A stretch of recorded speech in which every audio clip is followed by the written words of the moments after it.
आचार्य साहब, वैसे तो आप साधु महात्मा खुद भी हैं, पीठाधीश्वर हैं कल्की धाम के, लेकिन जरा हमें यह बताइए आप कि कांग्रेस का ये कैसा रवैया है कि जब मध्य प्रदेश में हम जाते हैं तो वहां बाबा के चरणों में लोग बैठे हुए नजर आते हैं, वहां पर जय जयकार होती है, वहां पर उनके धाम में पहुंच जाते हैं। मध्य प्रदेश कांग्रेस का एक बड़ा नेता बाबा के खिलाफ पूरे विवाद में एक लफ्ज नहीं बोलता, और महाराष्ट्र में जब जाते हैं तो वहां पर अध्यक्ष साहब जो है कहते हैं कि देखिए प्रदेश का माहौल खराब करने आए हैं। तो ये दोहरापन है, दोगलापन है, या ये सियासत है, और ये है तो क्यों है?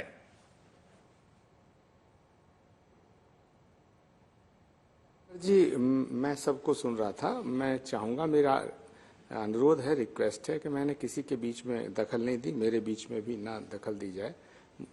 आपने पहली बात कही कि कांग्रेस का कोई प्रवक्ता नहीं आया है, तो प्रवक्ता भाजपा का भी नहीं आया। यही देश की राजनीतिक परिस्थितियां हैं और ये देश का दुर्भाग्य है कि जब फायदा नुकसान देख करके राजनीतिक दल अपने प्रवक्ताओं को भेजते हैं और अपने प्रवक्ताओं को रोकते हैं। दूसरा विषय, भारत भावनाओं का देश है, श्रद्धा विश्वास और आस्था का देश है। किसी भी व्यक्ति को अपने धर्म के प्रचार करने की अनुमति है।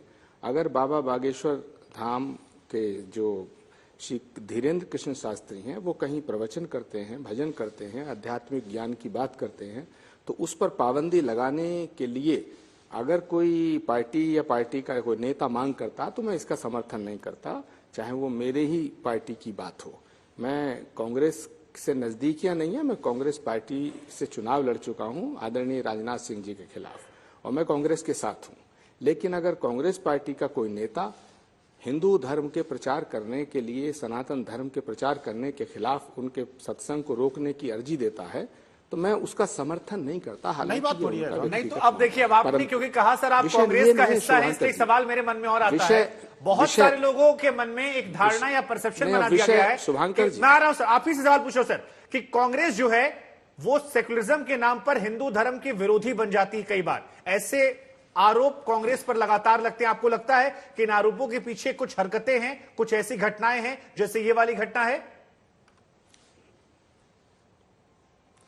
शुभांकर जी, अब जो मैं बात कहने जा रहा हूं ये बहुत गंभीर है और देश हित में इस बात को कहना जरूरी है, क्योंकि सत्ता आती है जाती है, राजनीति में सरकारें आएंगी और जाएंगी, लेकिन देश सलामत रहना चाहिए। महात्मा गांधी से बड़ा कोई हिंदू है? जब महात्मा गांधी की छाती को छलनी किया गया, धरती पर महात्मा गांधी गिरे तो उनके मुंह से निकला हे राम। उन्नसे बड़ा कोई हिंदू है? लेकिन उन्होंने तो नहीं कहा कि ये हिंदू राष्ट्र होना चाहिए। उसी राम की द्रोही बन गई कांग्रेस।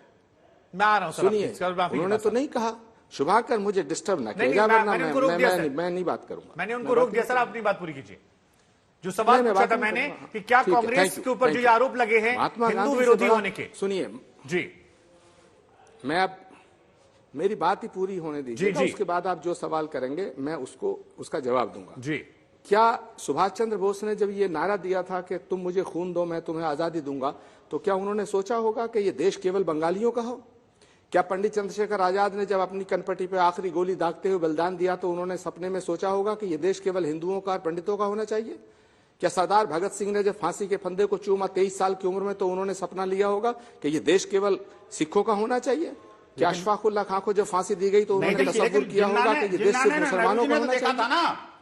अरे आचार्य जी, जिन्ना सवाल इस बात जी का ने है और इंदिरा जी ने तो देखा था सपना। मेरे बीच में इंदिरा जी ने तो बने बनाए। विनोद जी, मेरा काम मुझे आप कर लेते हैं। आचार्य जी देखिए, आप जो बातें कह रहे हैं वो सुनने में अच्छी है, लेकिन सवाल इसके बीच में छिप जा रहे हैं। सवाल फिर से दोहरा रहा हूं मैं, दो सवाल। अगर आप ये कह रहे हैं कि देश सभी का है, अच्छी बात है, तो दूसरा वर्ग ये सवाल पूछ रहा है कि क्या इसी तरीके से बाकी धर्मों के लोगों का कभी विरोध किया गया? क्या पाखंडता जो है वो केवल हिंदू धर्म के लोग फैलाते हैं? और अगर नहीं तो बाकी लोगों को लेकर क्या इस तरह से चिट्ठियां कांग्रेस ने पहले लिखी? और दूसरा, क्यों कांग्रेस को लेकर यह धारणा बन गई है कुछ लोगों की तरफ से, या परसेप्शन बना दिया गया है कि हिंदू विरोधी उसका आचरण हो गया है सेकुलरिज्म के नाम पर? ये जो आरोप लग रहे हैं, इनसे कितना इत्तेफाक आप रखते हैं? उसके बाद मैं विनोद बंसल जी के पास जाऊंगा। शुभांकर जी, पहली बात है, हम जिस धर्म में पैदा होते हैं, हम जिन संस्कारों को मानते हैं, वो हमारी श्रद्धा का विषय है, लेकिन वो हमारा व्यक्तिगत विषय है। लेकिन हम जिस देश में रहते हैं, जिस राष्ट्र में रहते हैं, एक धर्म राष्ट्र का भी होता है। तो अगर कोई व्यक्ति कहता है कि ये हिंदू राष्ट्र है, तो मैं कहता हूं उसके खिलाफ देशद्रोह का मुकदमा लगाना चाहिए। अगर कल को कोई कहेगा ये इस्लामिक राष्ट्र बाबा है, बागेश्वर ओवैसी पर साहब आप कह कहेंगे रहे हैं उसको देशद्रोह का मुसलमानों मुकदमा को चलाया जाए, हवाले क्योंकि कर वो दिया तो यही मांग कर जाए, रहे हैं उनके खिलाफ एनएसए के तहत कार्रवाई होनी चाहिए। बाबा बागेश्वर तो कह रहे हैं सर हिंदू राष्ट्र बनना चाहिए। कोई तरीका थोड़ी, तो क्या आप मांग करते हैं? आपका इतना बड़ा चैनल है, मेरी लेट मी फिनिश। नहीं, मैं क्या कहना चाहता हूं शुभांकर, ये आपको कैसे पता? मेरी बात सुनेंगे तभी तो पता चलेगा। मैं आपसे हाथ जोड़ के निवेदन कर रहा हूं कि आज पंजाब के अंदर खालिस्तान की डिमांड करने वाले अमृतपाल सिंह को गिरफ्तार किया गया है। अगर कोई खालिस्तान का नारा लगाता है तो उसके खिलाफ, देश के खिलाफ बोलने के तहत कार्रवाई होनी चाहिए, एनएसए लगनी चाहिए, राष्ट्रद्रोह लगना चाहिए। तो अगर खालिस्तान की डिमांड करने वाले व्यक्ति के खिलाफ राष्ट्रद्रोह लग सकता है, इस्लामिक राष्ट्र की अगर कोई डिमांड करे उसके खिलाफ एनएसए की कार्रवाई होनी चाहिए, मैं वहां मांग कर रहा हूं।